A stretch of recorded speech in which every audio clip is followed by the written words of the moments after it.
Yo, what's up, everybody? You tuned in again with Mr. Eric D. Window and the lovely Miss Panera. No, I'm just playing. It's Janera.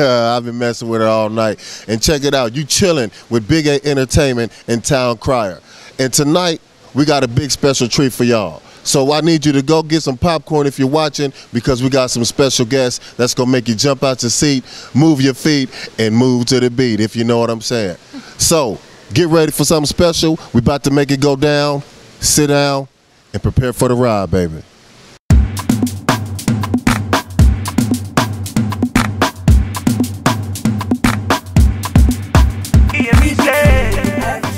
Everybody, we back. And we about to get ready to bring out these wonderful artists that I know you all been waiting to see.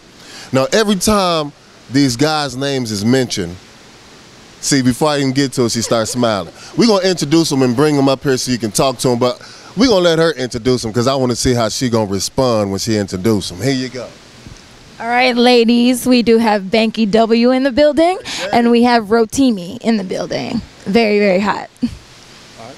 Well, without further ado, ladies and gentlemen, let's give it up for Mr. Banky W and Mr. Rotimi. What's up, baby? How you doing, man? You all right? Chilling? Good to see you. Here you go. Hi, how are you doing? All right, I'm going to let you get this right here, and I'm going to move on over here. It's kind of crowded, y'all. What is one factor that contributed to your success as a celebrity or a famed rapper, or so would say? You go. I think being persistent, man, and dedicating yourself to the craft, you know, and being a student of it. So, like, for me, I was trying to balance music and college, you know, so I had to sacrifice a lot of the fun time. So it was just a lot of dedication, man, like having a good team behind you. So yeah, I mean, I think he probably said it right. I think just not taking no for an answer and just sticking to it. Like, when you believe in something, like, no matter what the obstacle is, you just you stay the course, you know what I mean? You stay focused, you stay determined, you persevere, and you work hard. That's it. Like, I don't think that anybody who's on this side of the camera is that much more special than anybody else. It's just, you just work yourself into that position, and you just keep going, and you keep going, and you stay focused, and thank God now we're here. Wow. That's real powerful, y'all, because a lot of times you have artists who haven't even accomplished the level that they have accomplished, and still you see the humility and you hear the wisdom in their conversation. So when you watch this, take from them the nuggets that they're giving you, man, because that was really, really powerful and deep what they said now. And I'm looking at my co-host over there. I know she got something to say. Go on and ask a couple questions. Okay, my question for you, Banky W. Let's see. No, you shouldn't be nervous. Why would you be nervous? What are your inspirations? What inspires you to do what you love to do? My inspiration for writing and for making music is really just life. I think life is the best teacher, you know what I mean? Like, the things that I go through, the things that I see other people go through, that's essentially what gets me thinking, and that's what eventually ends up as my music. So shout out to all my ex-girlfriends. Appreciate y'all. You know, if you ever happen to be watching this, you are, you know, you contributed to the story. So yeah. Wow. What about you? I think there's always a message that needs to be told, and exactly what Banky has said about experiences. I think the best way to get your music across is going by things that actually happen in your life, you know. So when it's a party or a breakup or anything, you know, it's best to just put it down, because most likely everybody's going to relate to something at some point. So I think it's just the people is my inspiration. Now, I seen your video today, and I got to say it was hot, man. I was ready to get up and start dancing. You know what I'm saying? I'm like, wow, it's jumping, man. That's real nice. And so, with that being said, like, you being an actor, you know, you on a major television network series regular, man. I know that's a big step itself, man, and I know that's an accomplishment. And with what you got going on in the big videos, how do you handle the fame? How do you handle it? What keeps you grounded? Go ahead. I got it. I mean, first and foremost is God, you know, and I also, because my parents were such a big influence in my life, they also kept me very humble and kept things in perspective for me. And I mean, just growing up and wanting to do this, you never feel satisfied with what you're doing. So you always want to keep pushing and pushing. So I never really pay attention to everything that's going on. So I just keep moving, you know. But I think it's a blessing. I just, you know, so you can't take it for granted. So. Yeah, I agree. Steve Jobs said, "Stay hungry, stay foolish." Right? Like, it's about just never losing that hunger, never losing that passion for what you do. And realizing that, you know, no matter how far you've come, there's always so much more that you can do, and there's always so much more that you can accomplish. And so you just keep looking at those goals, and when you hit some goals, you set new goals, and you just keep going like that. Like, it's just about never being satisfied with where you are. And, you know, as long as you continue to do that, you know, you'll continue to be better. But the minute that you get satisfied and you start thinking that, you know, you're the best thing since sliced bread, that's the beginning of the end right there. So yeah, so we just stay focused, stay hungry, stay foolish, and keep doing what we do. Wow, every time y'all speak, man, it's crazy, because you don't really see young guys that speak this way, man, and it feels good to see young guys, successful black guys, you know what I'm saying, making it, doing something, and able to say stuff that teach people, man. I appreciate that. Okay, now, you want to check the Twitter page, because we put on some Twitter, you know, to see if people want to ask some questions. So she gonna go ahead and pull it up and see what she got over there. You guys fans do have questions for you. Okay. This is for both of you guys. Okay, how did you get started, like, with music? Like, what started, you know, Okay. as far as... I'm gonna go first. That's how you, like, You have the mic. You got the mic. Hey, okay. Hey, bro. Hey, bro. I've been working on that. Hey, man. No, how did I get started?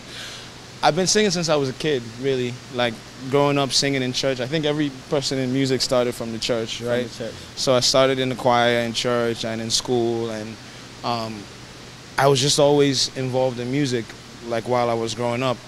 And I just realized while I was in university that, you know, it's one thing to say, oh yeah, I love music. It's one thing to say I love to sing and all of that. But it's another thing to actually go about accomplishing your dreams. And, you know, they say the graveyard is like the richest place on the earth, because it's full of ideas, right? That people who had great dreams and great ideas just die with them. And I didn't want to just wake up one day and realize that I'm already old. And you know how your parents be telling you, oh yeah, when I was young, I used to do this, and then there's no evidence. And I was like, you know what, like, it's one thing to say that I love to sing, but, you know, well, how about I actually try to do something? So I set up the label while I was in university and just started recording, and, you know, it's just one thing led to another, and now we're here. My story. I've been singing since I was 6 years old, and my mom actually discovered that I could sing when I was in the shower. And at that point, like 2 weeks later, she had me performing at weddings, you know. So that's kind of when I realized that this is what I wanted to do. And it really hit me when I was about 15, and I performed at the Apollo.